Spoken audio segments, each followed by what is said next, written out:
ও কি ভগবান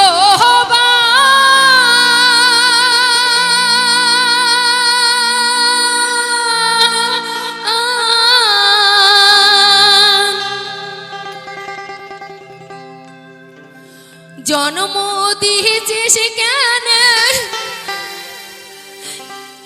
বড় হলো কে ঘরে রে।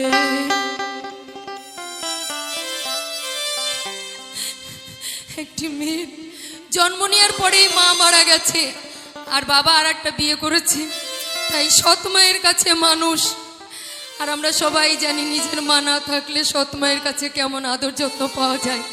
তাই সে যন্ত্রণা সহ্য না করতে পারে, দুঃখ কষ্ট সহ্য না করতে পারে, ভগবানকে ডেকে ডেকে বলছে। কারণ জন্ম তার বড় লোকের ঘরে জন্ম, বাবা বিশাল বড় লোক, কিন্তু কর্ম তার খারাপ, তাই তো এত কষ্ট তার।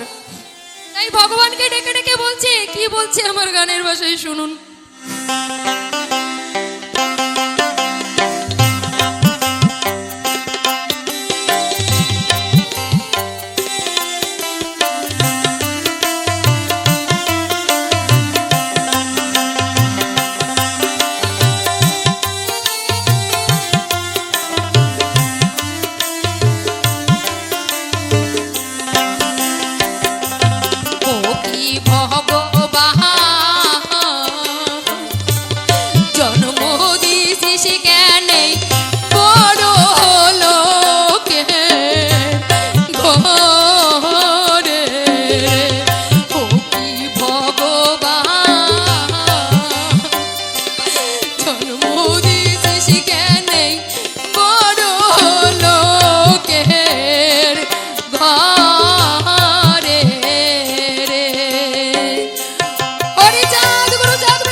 যদি বড় ঘরে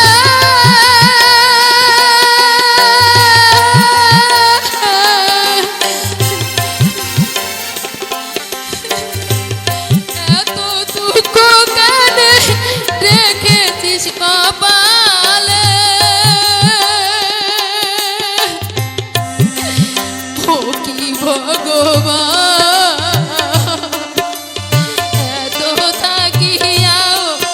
Oh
নিজের মা সন্তান যদি না খেয়ে থাকে, যদি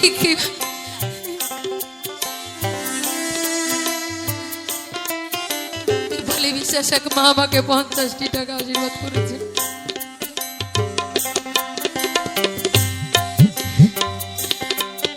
তো মা আগে সন্তান যদি এসে বলে, মা গো আমার খিদে পেয়েছে, আমাকে কিছু খেতে দাও,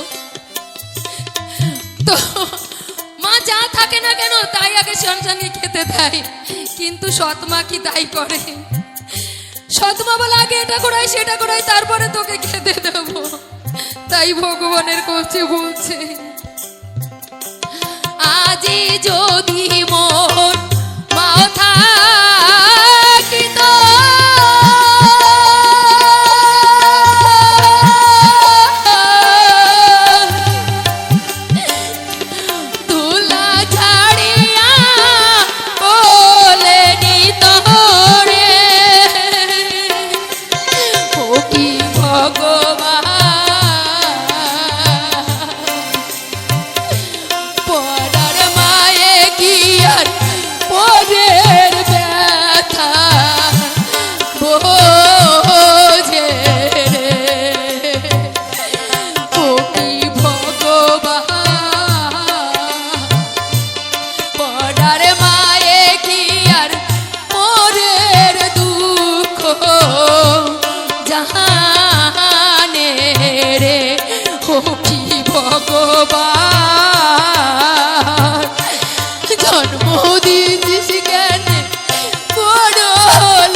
মনে কত দুঃখ।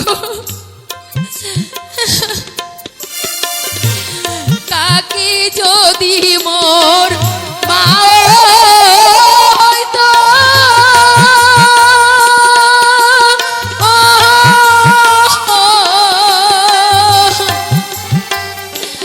জুতাই রঙে গিয়া মোকে দিত রে,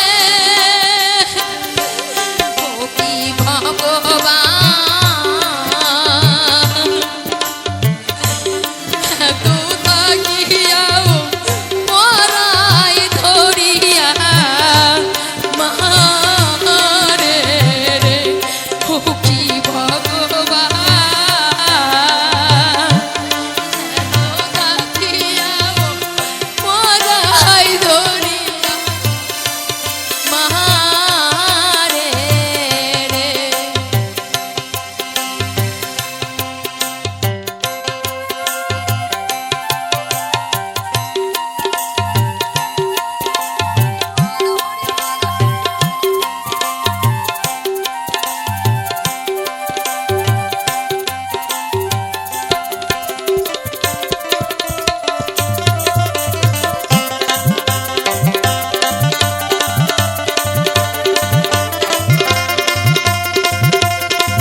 আজি যদি মোর মা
মোরা নদীর চরে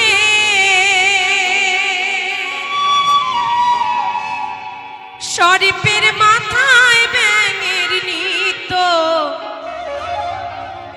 ময়ূর কেন নাচে রে কি তামাশা দেখা আইলাম রে। মায়েরা যারা এতক্ষণ নাচ করছিলেন, আসল বাউল গান কাকে বলে এই গানটা একটু মন দিয়ে শুনুন। বলছে মরা নদীর চরে সর্পের মাথায় ব্যাঙের নৃত্য ময়ূর কেন নাচে। আমার মায়েরা বলুন তো মরা নদী কোথায় থাকে? কোথায় থাকে মা? উত্তর দিতে হবে। জানেন কি? জানলে বলবে, না জানলেও বলবে জানি না। জানেন কি কেউ? মায়ের এ পাশে কেউ জানেন? আমাদের দেহের মাঝে আমার নারীদের বলছে যা আছে বিশ্ব ব্রহ্মাণ্ডে তাই থাকে মানব দেহ ভাণ্ডে। একটু ভেবে দেখুন, আমাদের এই দেহতে 3 দিন জোয়ার আসে, এই দেহে যে নদী আছে, আর 27 দিন কিন্তু ভাটা থাকে। সেই নদীতে যখন জোয়ার আসে মন ময়ূর কিন্তু পেখম তুলে তখন আনন্দেতে নাচে, আর সেই আনন্দে সাপ উঠে মনের আনন্দে খেলা করে সেই নদীতে চলে যায়। তাই দেখে ব্যাঙ ধিন ধিন করে নাচে। তাই তো কি বাবা? তাই বলছে মরা নদীর চরে সর্পের মাথায় ব্যাঙের নৃত্য ময়ূর কেন নাচে রে কি তামাশা দেখা আইলাম রে আমি কি তামাশা দেখা আইলাম রে।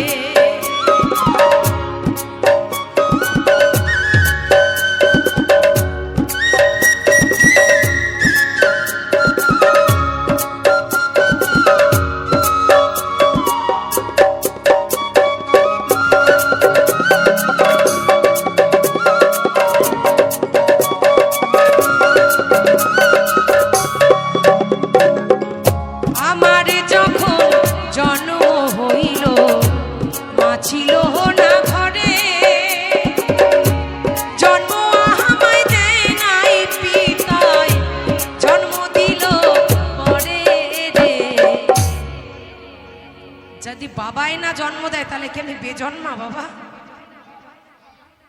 এত কথা বললে কিন্তু গানটা বোঝাতে পারবো না, চুপচাপ শুনতে হবে। বলছে আমার যখন জন্ম হলো আমার মা ছিল না ঘরে, আর জন্ম আমায় দেয় নাই বাবাই জন্ম দিল পরে। সে কে, কেমন সন্তান আছে ভবে? এমন সন্তান আছে মা? আছে। লব কুশের নাম শুনেছেন তো? কুশ কিন্তু বাবার জন্ম দেওয়া সন্তান নয়, আর মায়ের গর্ভে থেকে আসাও সন্তান নয়। একদিন বাল্মীকি মুনি বসে তার কুঠিরে ধ্যান করছে। সেই সময়ে মা সীতা সরোবরে যাচ্ছে জল আনতে, কলসি নিয়ে বলছে, বাবা আমার ছেলেকে তোমার কাছে রেখে গেলাম, তুমি একটু দেখো, আমি ওই সরোবর থেকে একটু জল নিয়ে আসি। মুনি তখন চোখ বন্ধ ছিল, আর লব তো ছোট, পেছন পেছন মায়ের সঙ্গে চলে গেছে। দেখবেন বাচ্চারা ছোটবেলায় মায়ের লাগুড়ে একটু বেশি হয়, আর কিছু কিছু আবার বাবাদেরও বেশি টানে। যেমন এই যে লকেট, বাবা ছাড়া চলে না, যেইখানে বাবা পেছন পেছন ঘুরে বেড়ায়। তা যাই হোক, তেমন লব চলে গেছে মা সীতার পেছন পেছন। কথা সবারই ভাব দিও না দাদা। এবার যখন চলে যায়, হঠাৎ মুনির ধ্যানমগ্ন হয়ে বলছে, যা লব কোথায় গেল? এবার সীতা আসলে তাকে আমি কি জবাব দেব, কি বলবো?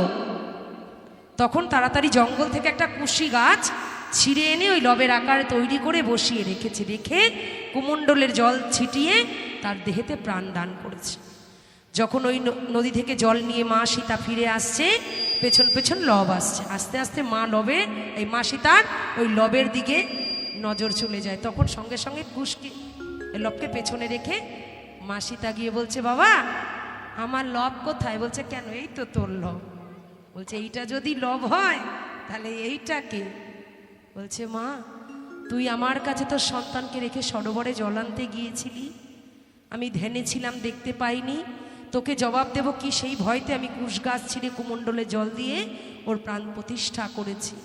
ঠিক আছে মা, আজ আমি ওকে ভস্য করে দিচ্ছি। যখন কুমণ্ডলে জল নিয়ে আবার কুশকে ধ্বংস করতে যাচ্ছে, মা সীতা বাবার পায়ে ধরে বলছে, না বাবা তুমি ওকে শেষ করে দিও না, আজ থেকে আমার দুই সন্তান, এটা লব, এটা কুশ। ঠিক না ভুল? হাতে তালি কোথায়? লবকে জন্ম, কুশকে তার বাবাও জন্ম দেয়নি, মাও গর্ভে ধরেনি। মিলিয়ে নেবেন, বাউল যা বলে দেহ নিয়ে বলে।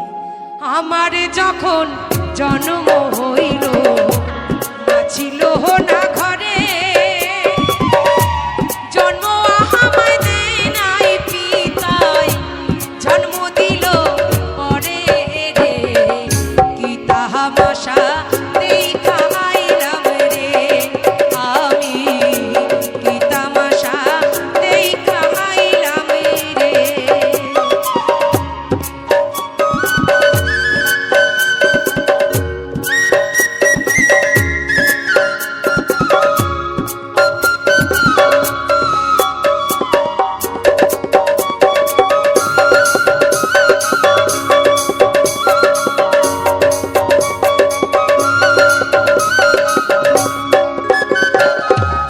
চাষায় গেল চাষ করিতে, জল খাবার যায় মাঠে, বলদ রহিল গাভীর পেটে, চাষা কি দিয়া হাল চষবি রে।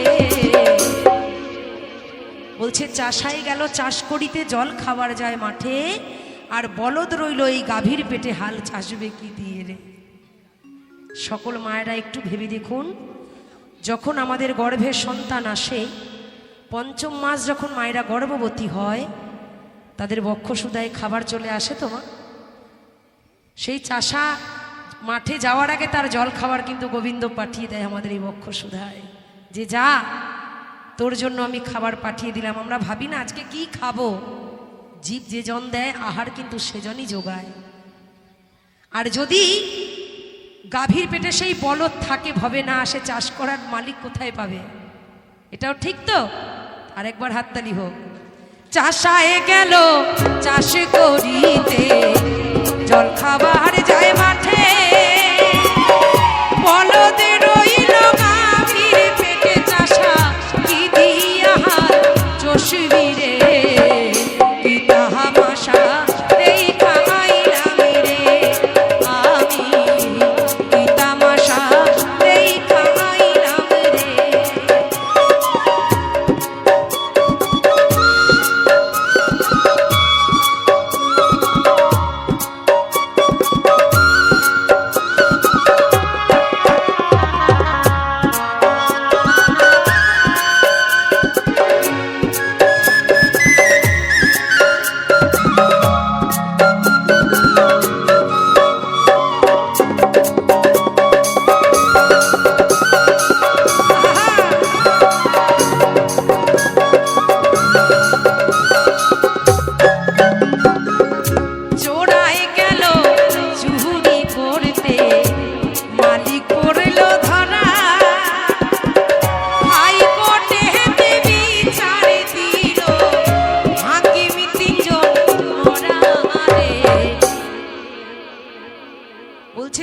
গেল চুরি করতে, মালিক পড়ল ধরা, আর হাইকোর্টেতে বিচার দিল হাকিম 3 জন মরা। চোরাকে আমার প্রহ্লাদ দাদা, আর মালিককে আমার মা জননী, তাই তো?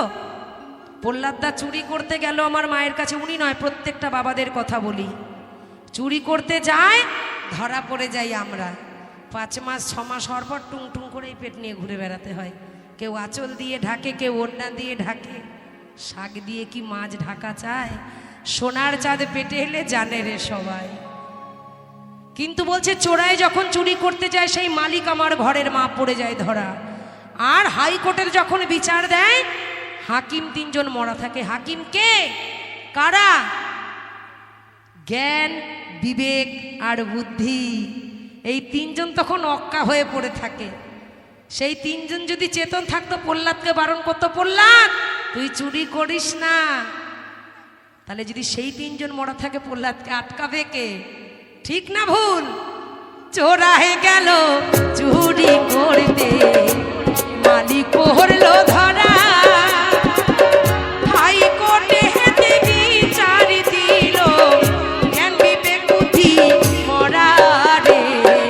কি তামাশা দেখা আইলাম রে আমি, কি তামাশা দেখা আইলাম রে।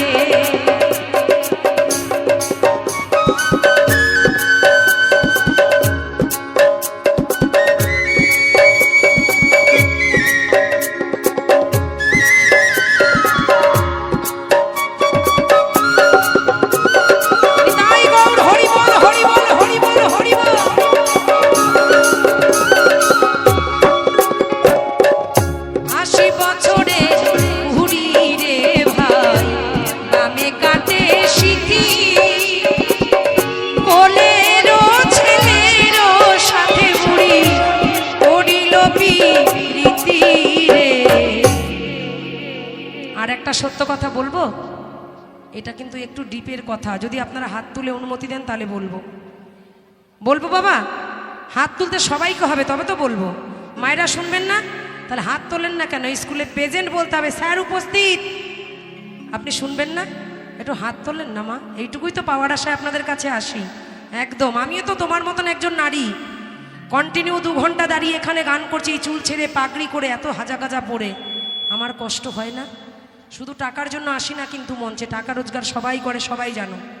যে রাস্তা ঝাড় দেয় সেও করে, যে পায়খানা পরিষ্কার করে সেও করে, যে লোকের বাড়ি বাসন মাজে সেও করে। আমরা কিন্তু আসি ভক্তের মন জয় করতে, ভক্ত চরণ ধুলি পেতে। আমার কিন্তু কোনো দরকার নাই তোমাদেরকে বারবার নিতাই গৌর হরি বল বলো, হাত তোলো। আমি না বললে আমার প্রহ্লাদ দা আমাকে গানের শেষে টাকা দেবে। কেন চাই? মহাজন বলেছে, একবার নাম নিলে যত পাপ হরে, পাপীর সাধ্য নাই ভবে তত পাপ করে। এই ধরাধামে এমন অবস্থা হয়ে গেছিল না, ভগবান বলছে যাও ভক্ত যাও, আমার ধরাধামের সন্তানরা সব কষ্টে জ্বালায় ভুগছে, তুমি তাদের কি হরিনাম প্রচার করো, তাদের কাছে হরিনাম বিলাও। বলছে প্রভু, মর্তবাসী বড় মূর্খ, তারা হরিনাম করে না, কৃষ্ণ নাম শোনে না। বলছে তুমি হাত ঝোড় করে তাদের কাছে হাতে ধরে বলো, তাতেও যদি ভক্ত না শোনে তুমি তাদের চরণ ধরো। তাই চরণ ধরে বলি, কৃষ্ণ নাম করবেন উদ্ধারিবার পথ। তাই মহাজন বলছে 80 বছরের বুড়ি যে ভাই, তার বামে কাটে স্মৃতি, আর কোলের ছেলের সাথে পুরি করিল প্রীতি। এই যে আমার ঠামি নাচ করছিল, সে ঠামি কোথায় গেল? ওই যে পেছনে। ওই ঠামি যদি এখন একটা 6 বছরের ছেলের সাথে প্রেম করে, আই লাভ ইউ সোনা, তোমায় ছাড়া আমি বাঁচতেই পারবো না, যদি বলে কেমন লাগবে? ভাল লাগবে ব্যাপারটা দাদা? ভাল লাগবে মা? ভালো লাগবে না। মা যদি ছেলের সাথে প্রেম করে সমাজে ছিছি করবে, কিন্তু করেছিল কে? আমার মহামায়া দুর্গা তার সন্তান কার্তিকের সাথে। কার্তিক আমার রূপের রাজা, সবাই কার্তিককে আমরা রূপের রাজা বলে জানি। কার্তিকের রূপে মুগ্ধ হয়ে মা জননী তাকে প্রেম প্রস্তাব জানায়, আমি তোমার সাথে মিলন করতে চাই। বলছে ছি ছি ছি ছি মা, এ তুমি কেমন কথা বলো? আমি যে তোমার সন্তান, তোমার সাথে মিলন করলে যে আমার মাতৃ কলঙ্ক মাথায় চেপে যাবে মা।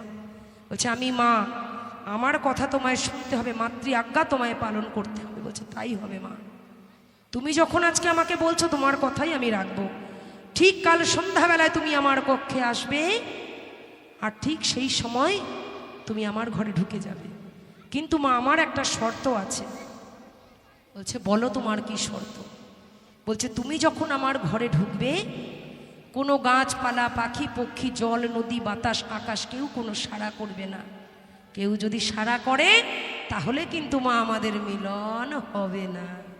বলছে বেশ তাই হোক। মা দুর্গা সবাইকে সাবধান করে দিয়েছে, আগামীকাল সন্ধ্যাবেলায় তোমরা সবাই নিস্তব্ধ থাকবে, গাছের পাতা নড়বে না, বাতাস বইবে না, পাখি ডাকবে না।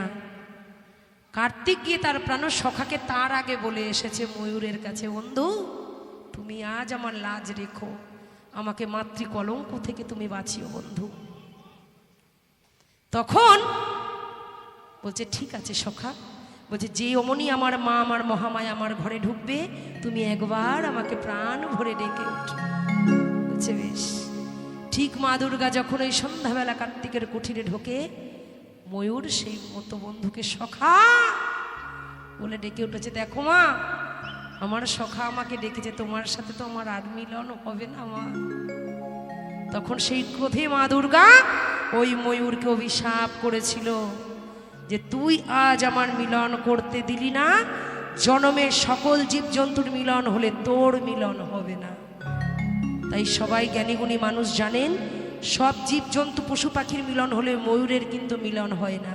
এই বর্ষাকালে ময়ূর আর ময়ূরী পেখম তুলে নাচে, নাচতে নাচতে পিতৃবীজ অর্থাৎ যেটাকে আমরা বাংলা ভাষায়, পরিষ্কার ভাষায়, সংস্কৃত ভাষায় বীজ্র বলি, বীজ্র ময়ূর পাত করে মুখ থেকে, আর ময়ূরী সেটা সেবন করে খেয়ে নিয়ে সন্তান প্রসব করে। ঠিক তো বাবা? তাহলে লাস্ট বারের মতন হাততালি। তাই মহাজন বলছে ৮০ বছরের বুড়ি রে ভাই, আমি কাহাতে সিথি কোলেরও ছেলেরও সাথে বুড়ি করিল কি রীতি রে, কি তাহামাশা দেখা আইলাম রে আমি বড়া নদীর চরে, সর্পের মাথায় ব্যাঙের নৃত্য, ময়ূর কেন নাচে রে, কি তামাশা দেখা আইলাম রে আমি, কি তামাশা দেখা আইলাম রে আমি, কি তামাশা দেখা আইলাম রে।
যতই দূরে যাব রে সুন্দরী, না যাব তোক ভুলি, তোমাক সারা এই বুকতে নানেন কাকো তুলি রে, হায় রে তোমাক সারা এই বুকতে নানেম কাকো তুলি রে না কান্দেন না কান্দেন প্রাণের সুন্দরী রে না কান্দেন না কান্দেন প্রাণের সুন্দরী রে।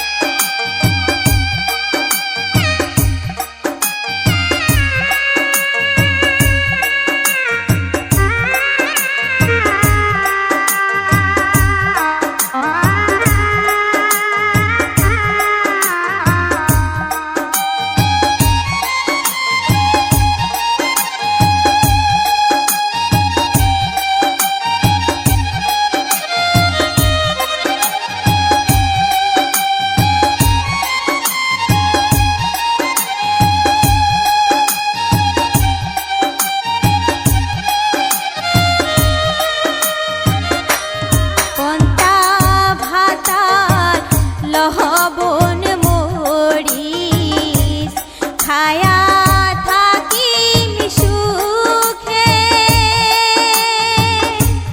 পন্তা ভাতার লহবন মরিস খায়া থাকি সুখে ওরে যদি বন্ধু না যান ছাহারি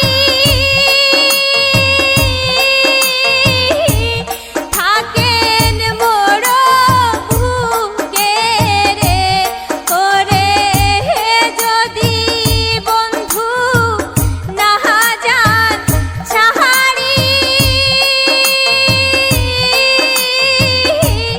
থাকেন মোর বুকে রে কোন বাদেশে চলিয়া যাইবেন বন্ধু রে।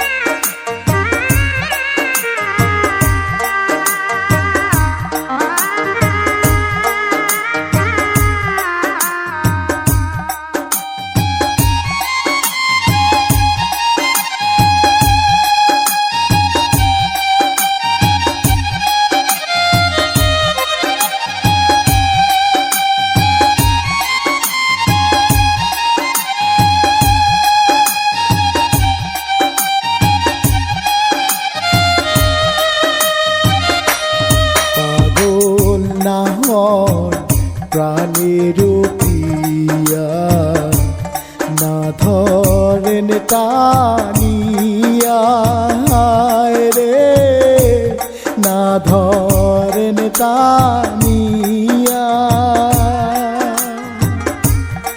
এত কষ্ট সহ্য না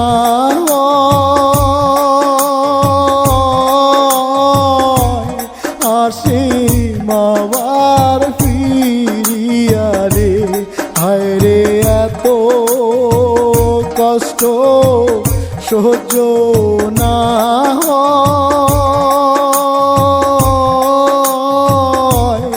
আসি মাবার ফিরিয়া রে না কান্দেন না কান্দেন প্রাণের প্রিয়া রে না কান্দেন না কান্দেন প্রাণের প্রিয়া রে কোন বাদেশে চলিয়া যাইবেন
বুড়ি কান্দে কান্দে